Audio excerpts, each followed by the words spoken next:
आप सबको जय मसीह की। मैं परमेश्वर का दास पास्टर सुभाष आप सबको ब्लेस करता हूँ यीशु मसीह नासरी के नाम में। परमेश्वर की हजूरी में आप सबका स्वागत है। परमेश्वर आपकी ज़िंदगी में काम करे और आपका मस्तक और भी ज़्यादा ऊंचा हो जाए यीशु मसीह नासरी के नाम में।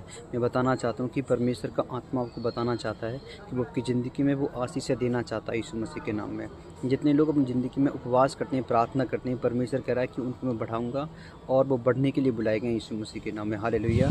तो आपको उपवास करना है, प्रार्थना करनी है। बहुत सारे लोग उपवास करते हैं, प्रार्थना नहीं करते, प्रार्थना करते उपवास नहीं करते। उनको बताना चाहता हूँ उनको उपवास करना है और प्रार्थना करनी है, क्योंकि प्रभु यीशु मसीह ने कहा कि अपनी कोठरी में जा और द्वार बंद कर, मतलब प्रार्थना कर।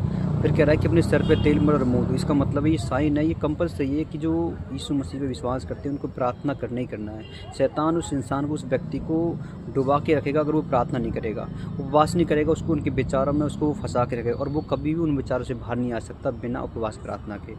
बाइबल ऐसा कहती है कि प्रभु यीशु मसीह के पास एक ऐसा बीमार व्यक्ति आता है और यीशु मसीह अपने चेलों को आज्ञा देता है कि जाओ तुम दुष्ट आत्मा को निकालो। मतलब यीशु मसीह अपने चेलों को अधिकार देता है और उनके पास एक ऐसा व्यक्ति आता है चेलों के पास, यीशु मसीह के चेलों के पास, और वो उनसे चंगा नहीं होता है। उसमें दुष्ट आत्मा ऐसी होती है कि वो कहीं भी लौट जाता था, कहीं भी उस पर दौड़े पड़ जाती, इस तरीके की दुष्ट आत्मा उस पर अटैक करती थी।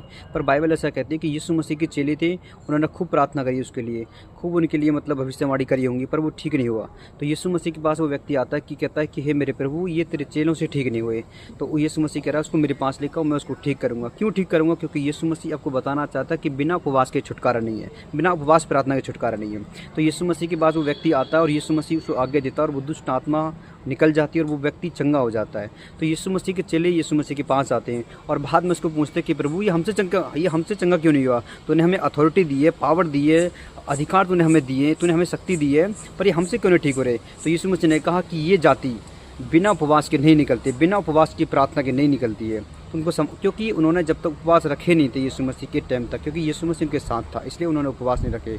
पर बाइबल ऐसा कहती है कि जब दूल्हा उनके पास से हटा लिया जाएगा तब वो उपवास करेंगे। दूल्हा यीशु मसीह अब वो स्वर्ग में चला गया तो हम उपवास रखते हैं ना। तो आपको उपवास करने की ज़रूरत है, प्रार्थना करने की ज़रूरत है, ईमानदारी के साथ चलने की ज़रूरत है। अगर आपने उपवास करने का मन बना लिया है, प्रार्थना करने का मन बना लिया है, तो मैं करूँ आप किसी पे हाथ रखोगे, बीमारियाँ खत्म हो जाएंगी यीशु मसीह के नाम में। आपके पैर रखते ही आपके जो लोगों जिसके पास तुम जाओगे उनके काम बनने लग जाएंगे यीशु मसीह के नाम में।